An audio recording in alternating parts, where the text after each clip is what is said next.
Hello everyone, Sandy here. Today we're doing a VR to Dawn Michelle over at Dawn Michelle Tarot and her tag Hearth and Home decks.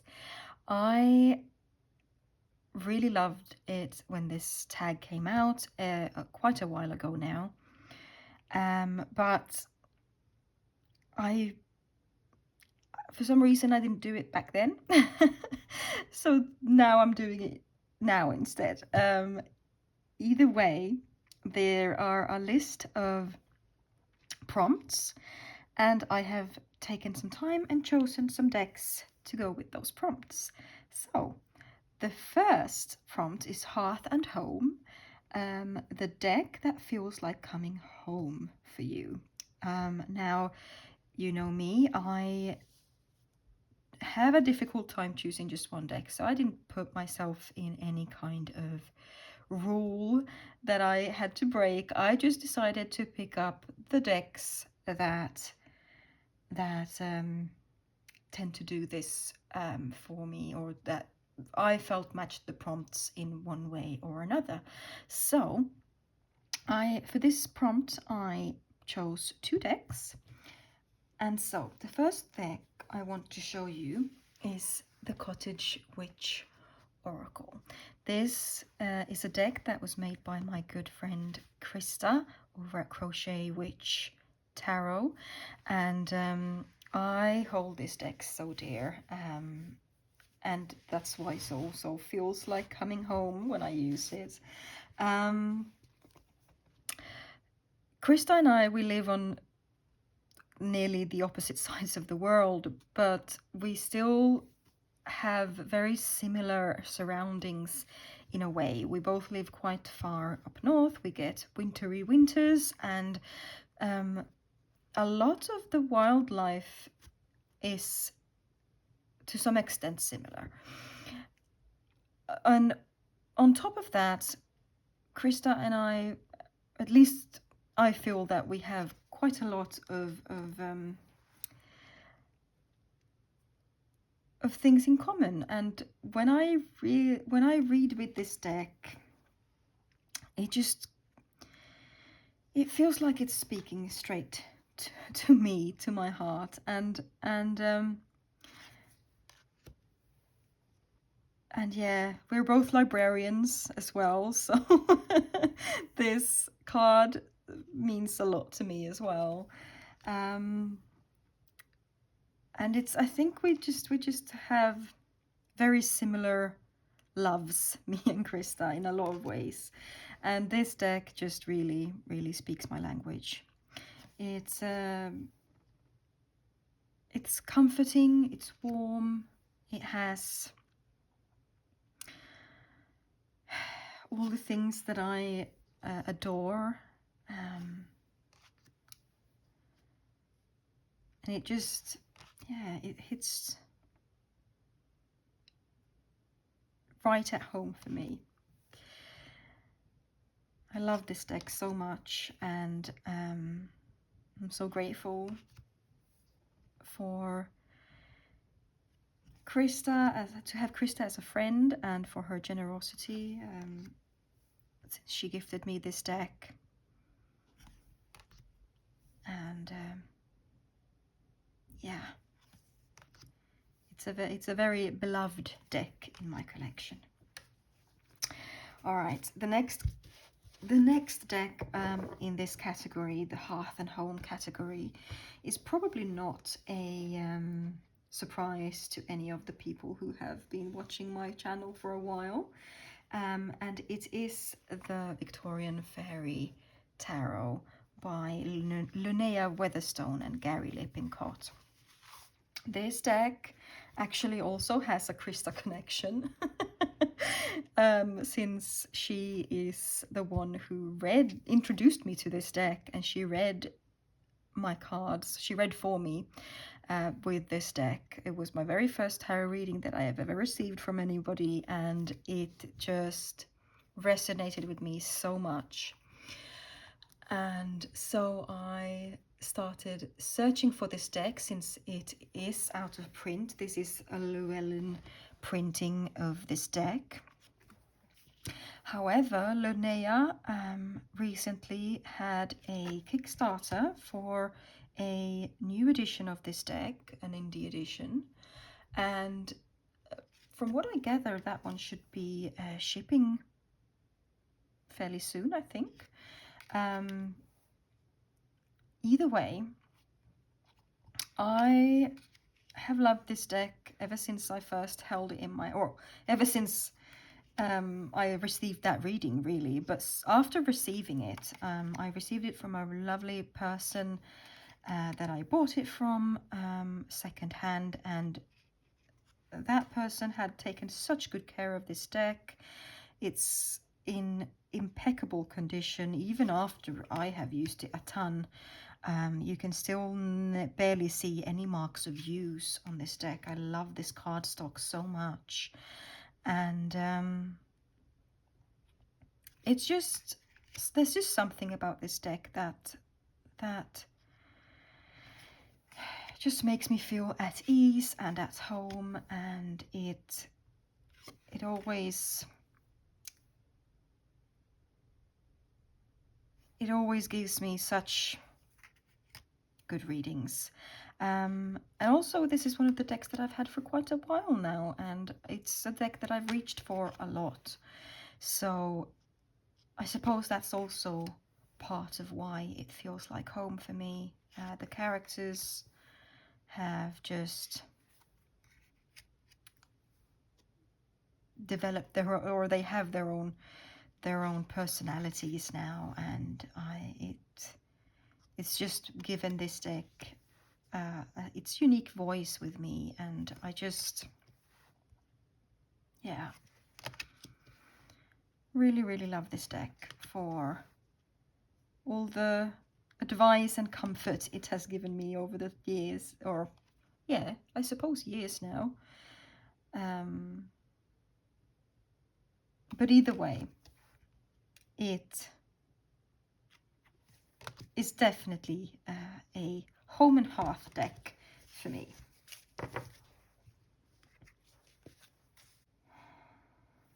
The next prompt is Gather Together, and that's a deck that reminds you of family and friends.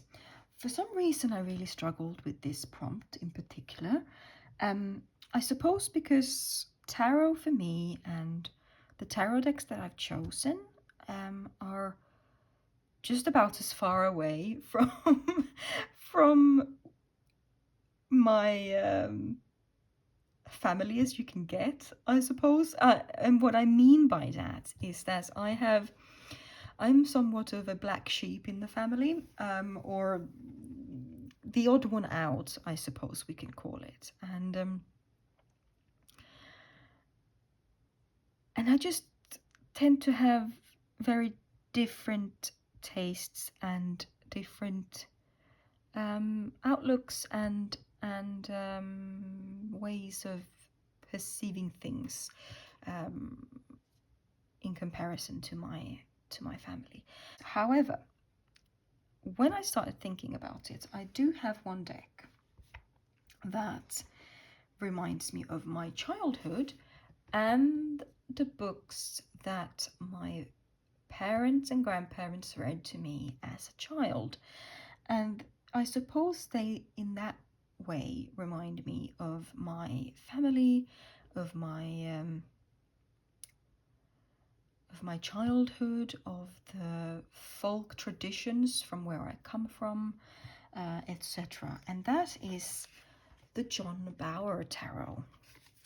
Now, John Bower was an illustrator from Sweden, but he illustrated fairy tales a lot of the time, and specifically folk fairy tales about trolls and elves and witches and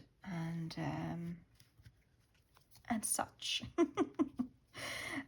So whenever, and I actually had a couple, or I don't know, quite a few framed works of art, obviously prints, but John Bower prints in my room as a kid. And So the artwork by John Bower really just gives me a lot of sentimentality, and reminds me of these old folk tales that were told to me as a kid. In fact, my mum used to tell me a story that I think she made up herself about a specific troll that lived in the forest in our backyard where we lived when I was a kid. And his name was Tortoise. And she told these random just stories every night before we went to bed about this troll. And this, I don't know which way around it went, actually. I don't remember if it was me who made up Tortoise or if it was my mother who made him up. Either way, I had a troll friend, an imaginary troll friend in the forest when I was a kid. I used to play in that forest whenever I had the chance, and he lived under a rock, a specific rock, in that forest, and I would just go there and play with him whenever I felt lonely, and yeah, it was very magical. And I honestly, I have to ask my mum if she was the one who made up Tortoise, and I just went along with it and started playing with Tortoise in the forest, or if I came home one day and just said that I have a friend named Tortoise and he's a troll. I don't know. This is something I probably should ask her. I was very little when we lived there, and when this happened, it was before I started school, so it was while I was in kind of my daycare and primary school. Sorry, not primary school, preschool age. But yeah. So yes, I'm flipping very slowly. I'm in a very relaxed mood today. It's a Saturday morning. I've had a cup of tea and some porridge, and it's very beautiful here today. I'm going to take a walk later, and I've just been sitting on the floor in my living room listening to instrumental folk music and picking out the decks for this VR, and just having the most cozy time. So yes, this deck is the deck that reminds me of my family and friends for this specific reason that I've just gone through. I love this strength card. This is one of my all-time favorite strength cards. It's makes me so happy. It's also one of my favorite John Bower illustrations.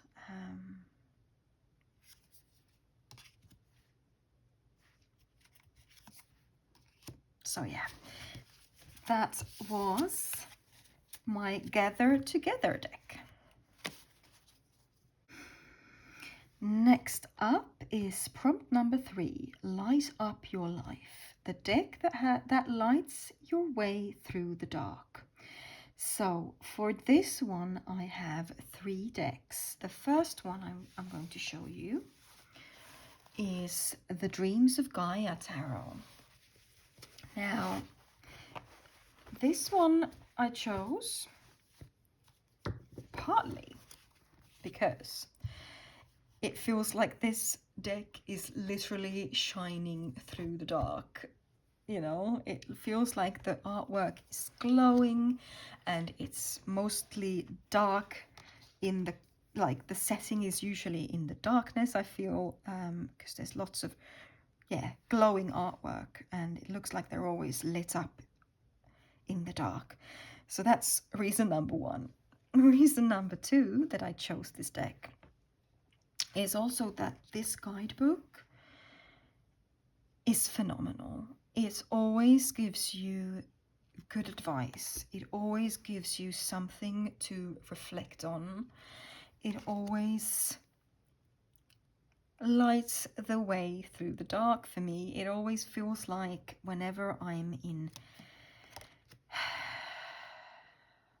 a frame of mind that's not particularly healthy for me, or whenever I am in a pickle, this deck tends to set me straight, tends to show me the way, tends to,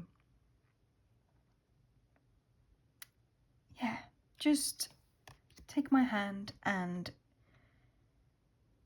allow me, and help me find my way again. I really love this deck a lot. The more I use it, the more I love it. It's got a very specific vibe, I'm not gonna lie, but for some reason the vibe always works, at least for me.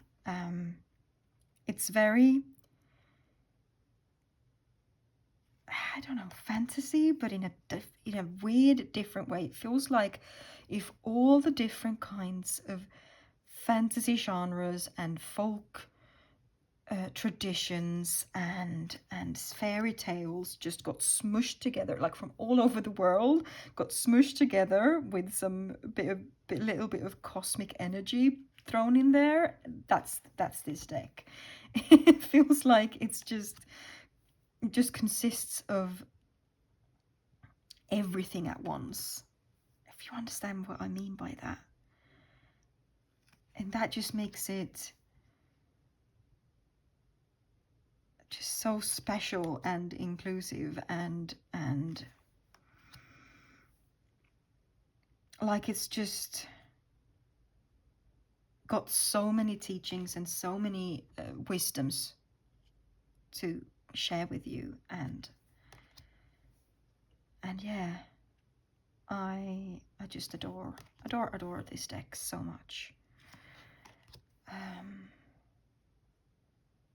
And the more I use it, like I said, the more I adore it. So that was the first deck, the Dreams of Gaia Tarot. The second deck that lights my way through the dark is the Spirit Animal Oracle by Colette Baron Reed and Jenna Della Gortaglia.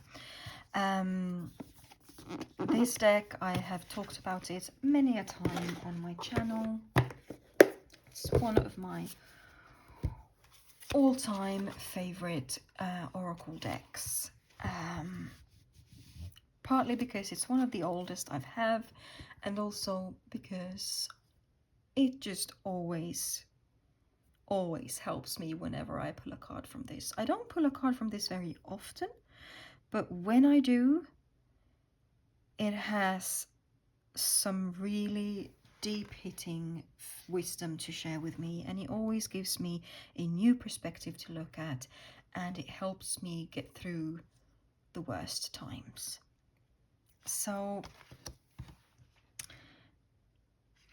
I have actually trimmed this deck from both the top and the bottom, just so that you know that it's usually larger. Actually, I think I've also trimmed it from the sides a little bit. I can't remember now. Either way, it was very large for my hands, and I wanted to be able to handle it without it being too bothersome. So I trimmed it and I edged it in this purplish tone to go with the backs. And yeah, like I always say when I show this deck, I think I would have preferred it without all the embellishments on the creatures or the animals. But the more I've used it, the more I've just come to appreciate the deck for what it is, and for its own personality that it brings to the table. These are the spirits of the animals, not the animals themselves. And I suppose we can just imagine that the spirits of the animals have a right to embellish themselves as well. I don't know, that sounded a little bit silly when I said it out loud, but I don't know, it's a very cute deck, and honestly The artwork makes me happy, and the keywords or the key phrases are really poignant most of the time as well. But the guidebook is the thing that shines through the most for me with this deck. I've really they have recently come out with a pocket version of this deck, and people are saying, from what I understand, that the cardstock is a lot thinner and it shuffles really well. So I have been considering maybe getting the pocket version. Not that I feel that I particularly need it, but it would be cute to have as a travel option, I suppose. But since this deck is one of those that I reach for only when it's really necessary, I feel like I could just stick with the big one, especially since I've modified it anyway.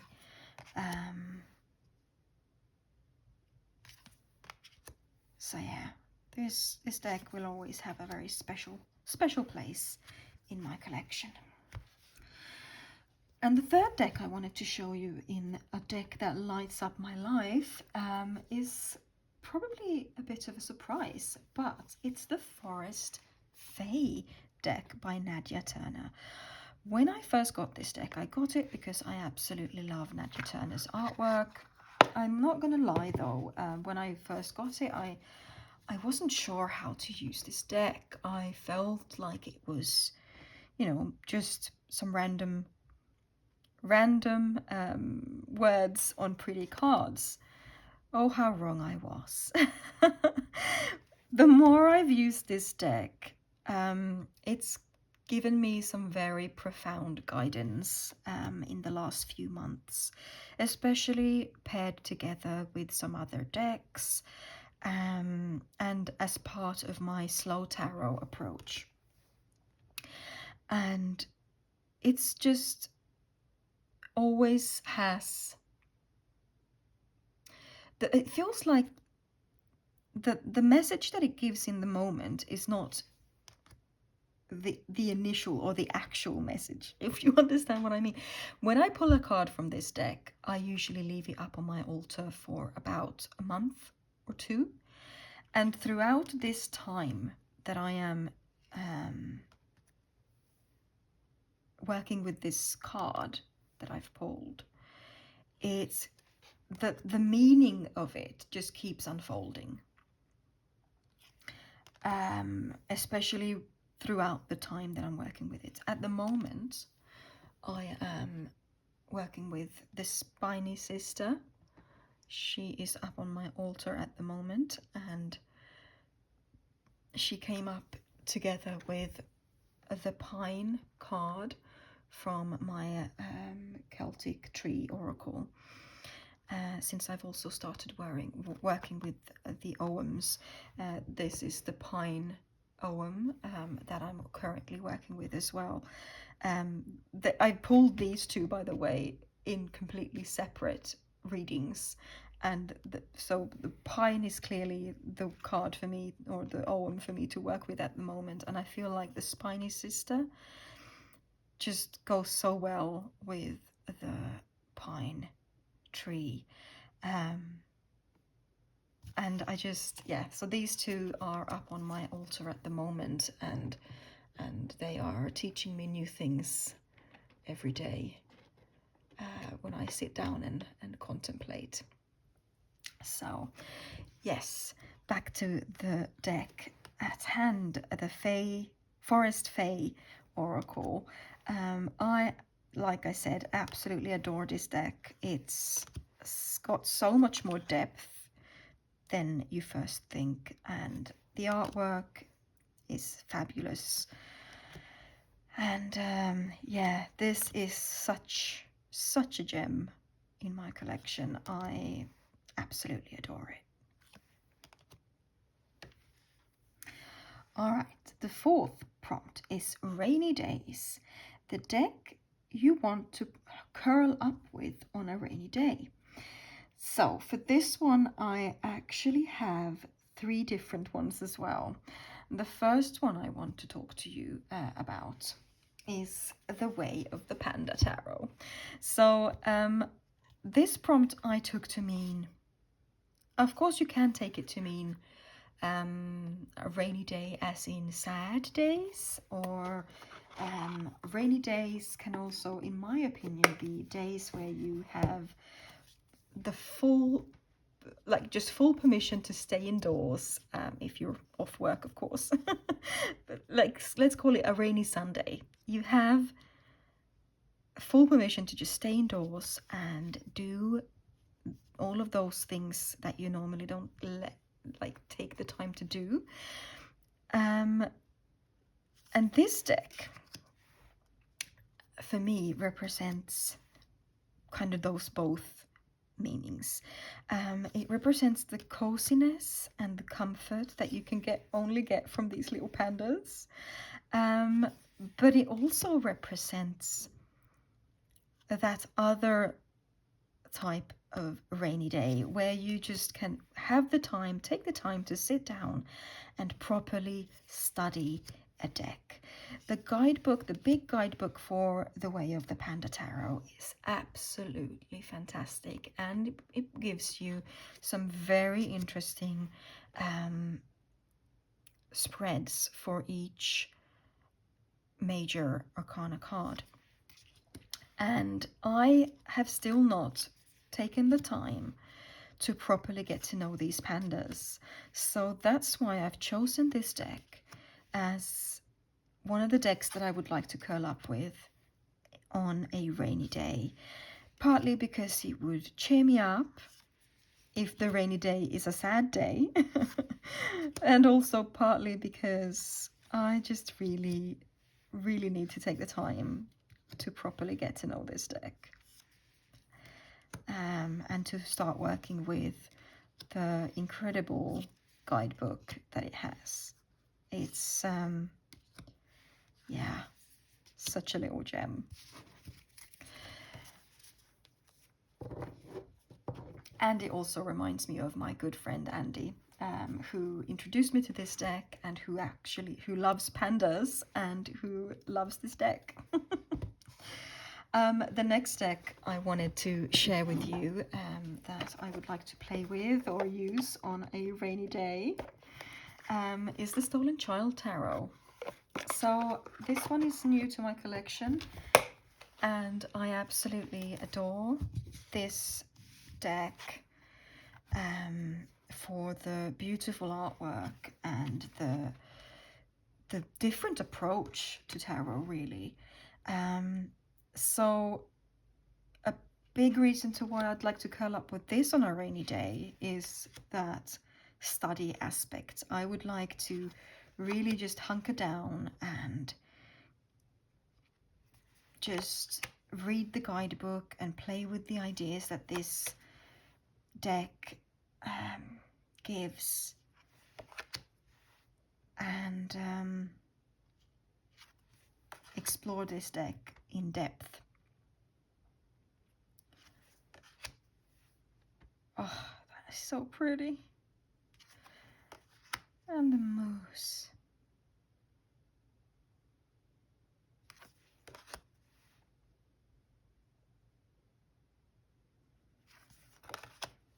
I'm just getting lost in this deck already. I cannot wait. I just haven't had the capacity. Since I got this deck, I haven't had the capacity to sit down and actually do it. But since this prompt asked me, that's what I'd like to do. Right, that was the Stolen Child Tarot, and for the next deck that I wanted to share with you in this prompt is the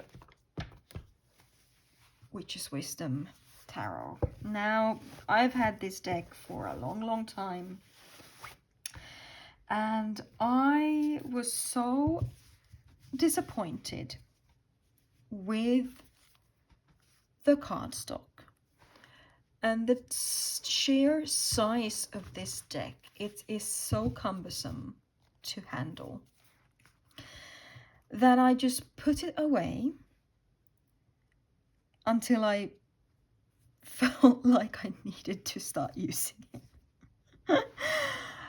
Then I heard that they were coming out with a different version, the standard edition, because apparently the first one they released was the deluxe edition.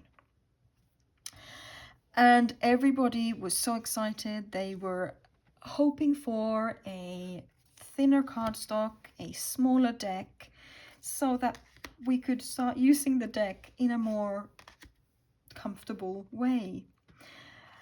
However, the sad news was that they didn't change the deck at all. They just shrunk the guidebook and did not include the bag, and released it as a smaller packaging, not smaller cards.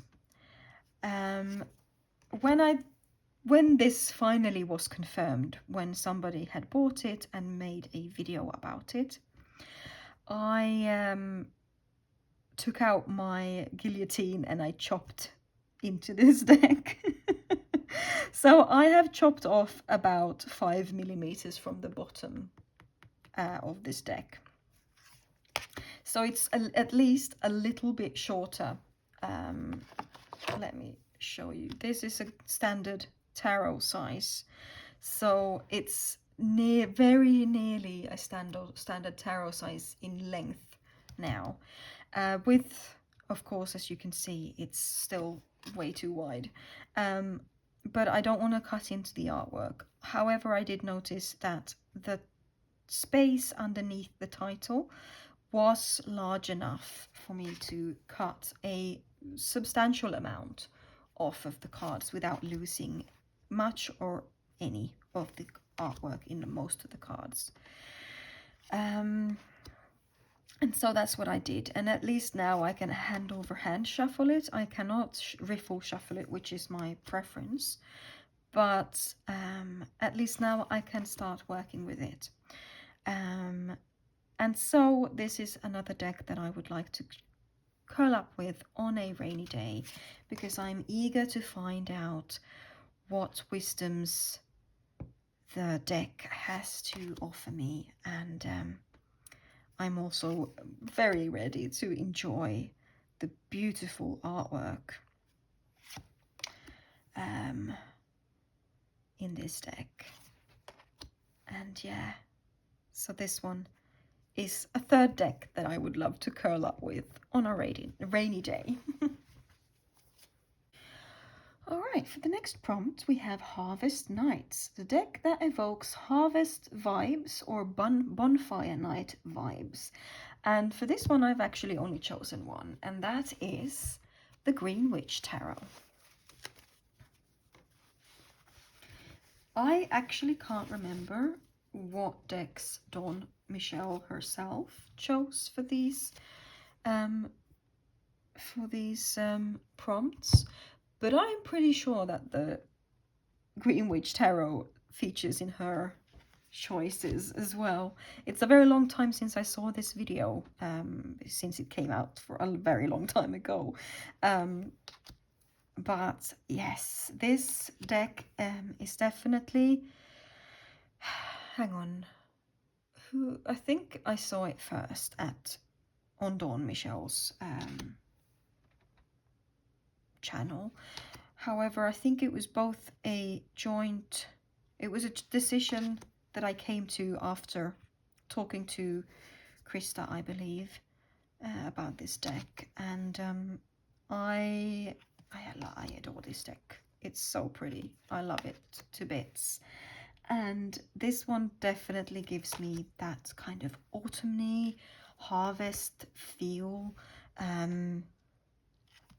in most of the cards, even though we do have, you know, summer depictions, and I also think some winter depictions. But like here we see they're standing here in front of the field, and they have their sickle with them, and it just, yeah, very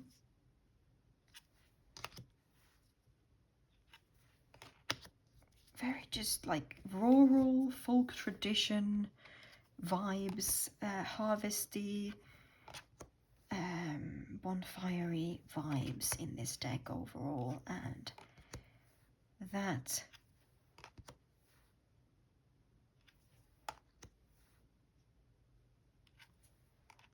is just undeniable, really, for this deck. So yeah, that's the Greenwich Tarot. The next prompt is Handmade with Love, the deck that feels like a homespun gift. So I also have a few choices for this one. The first one is the Roots and Wings Oracle.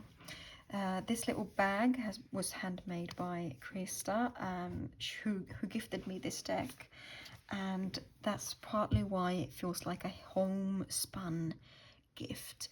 But another reason is the artwork in this deck. It feels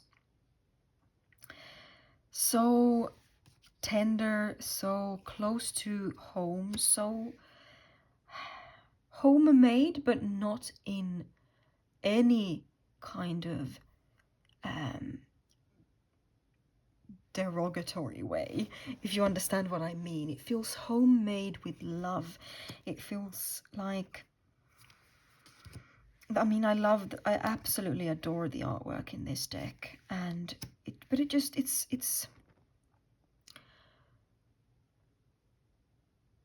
it's beautiful in its simplicity, and it also feels like something that a friend might have painted and given you, and it's just, yeah, absolutely adored this deck for that energy as well. It feels very close to home, like I said before. Very familiar is probably the word I'm looking for. And by now, having had this deck for so long and used it for used it so much, the artwork is so familiar to me that it feels like I've almost made it myself, you know. Or like I said, that somebody close to me has made it and given it to me. So yeah, that's the Roots and Wings Oracle by Kat Riles. The next deck I wanted to share with you in this same category is the Flora Healing cards. Another deck that gives me that same vibe. It feels, when you flip through this deck, partly because it's printed on like watercolor paper, but it feels like a homemade deck. It feels like somebody has painted these cards straight and just cut the originals into cards for you, because it's printed on like a watercolor paper. That's exactly what it feels like. It feels like this person has done a flora study sketchbook and cut it up into cards, and I absolutely adore this. Like, it's so warm feeling, it's so soft in your hand, and there's like this little, there's no guidebook, everything's on the back of the card, and the write-ups are really comforting and sweet, and gives you both information as well as advice. And I just adore this deck so much. And in this same vein, I couldn't leave out one of my all-time favorite decks, which also gives me a similar feel, which is the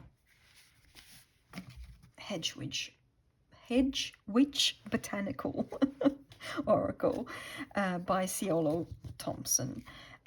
This one is very similar to this one, however it's got a bit more substance to it, in the sense that you get a big guidebook and a lot more of a meaty substance to the readings. But you get the same feel here, that somebody has painstakingly done like sketches of their local flora and made a kind of field guide from it. And it just feels like something that an aunt or a friend or a grandmother could have made and passed down for generations. Or yeah, it's all of these three are very dear in my collection. And as you might have noticed, the one thing that they all three have in common is that they're all watercolor. And watercolor, I think, I just kind of equate watercolor with I suppose because watercolor is so widely accessible, and you can get very non-expensive or unexpensive watercolor, and watercolor is one of the first mediums I ever used as a child, and it's just very familiar and very comforting to work with watercolor, because like I said, it's something that at least I grew up with watercoloring. I watercolor together with my niece all the time, and it's just, and I remember my mother used to paint in aquarels in watercolor as well, and I have friends who use it, and it's just a very accessible and familiar medium, and so whenever I see watercolor, I also kind of get the sense that it's something that one of my friends or family or even myself could have sat down and done these cards in my mind.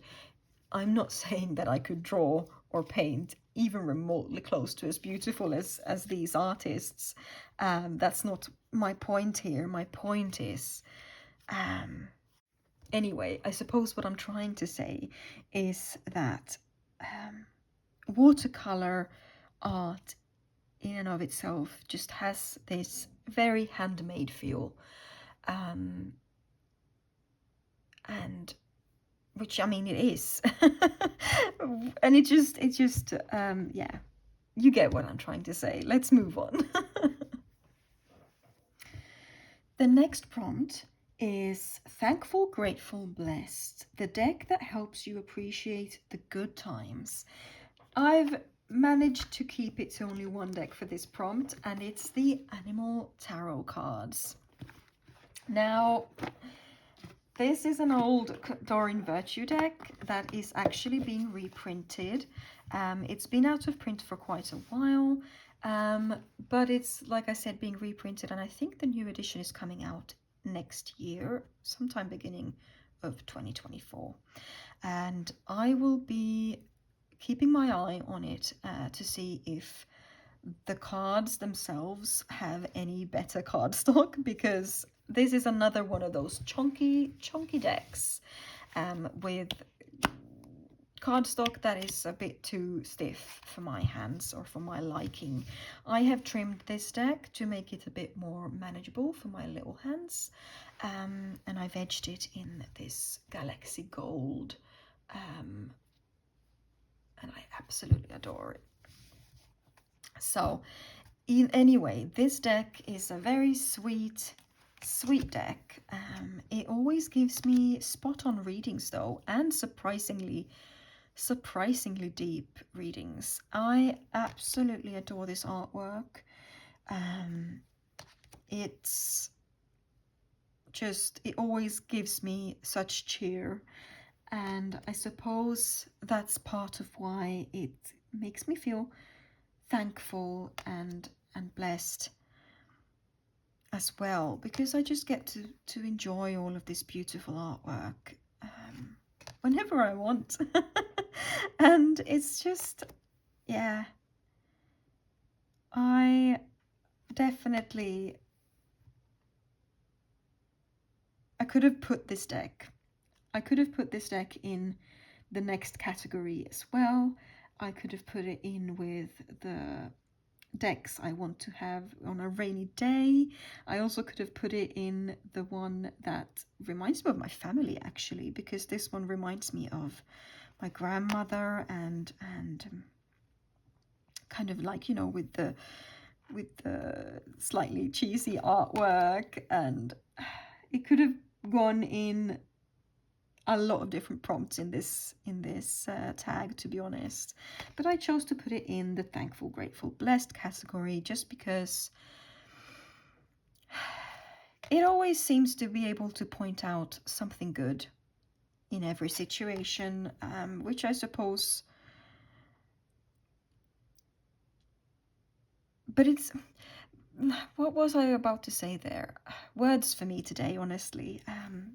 But anyway, what I was trying to say is that this deck, even though it is positive and it's cute and it's pretty, oh, look at that, nine of autumn. Oh, so cozy. Even if it is cute and cozy and positive, it also does give you really good advice, and it also does tend to give me very harsh truths sometimes. But I mean, it's a tarot deck. That's what tarot decks do. And so I know I've spoken about this deck before, but I just couldn't leave it out of this Hearth and Home decks tag, because it has brought me so much joy and love and wisdom and gratefulness, and so I chose it for the thankful, grateful and blessed prompt. Oh, look at that, so pretty. All right, now we have arrived to the very last prompt, which is comfy and cozy, the deck that is always there for you. And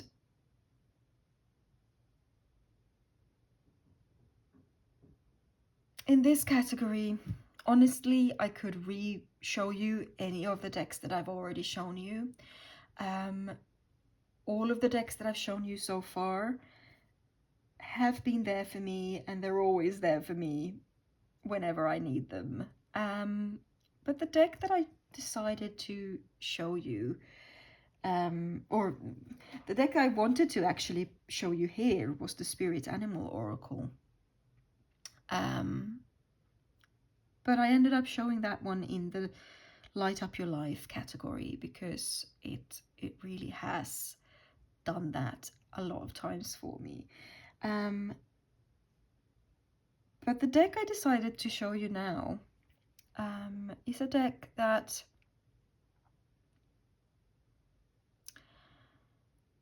fairly new, but that's already been there for me in a very dark time in my life.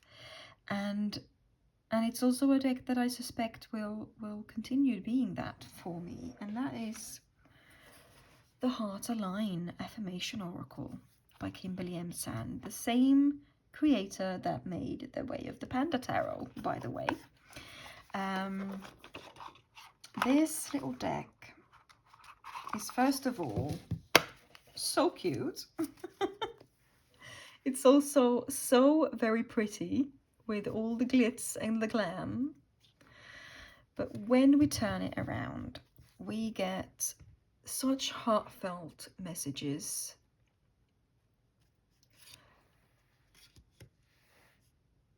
And I just, Whenever life is too harsh, whenever I am too harsh towards myself, this deck gives me some comfort,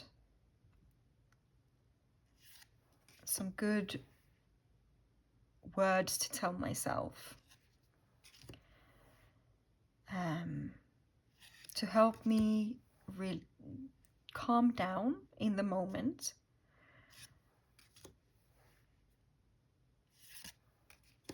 and to also help me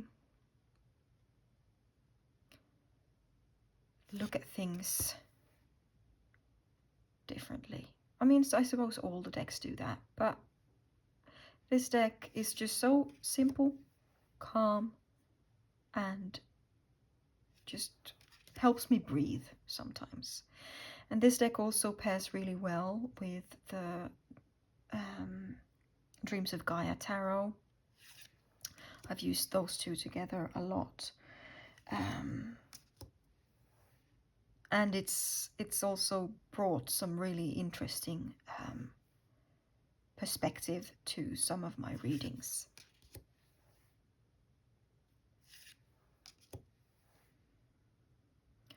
I don't need to be useful to be worthy and deserving of love. Oh, this one.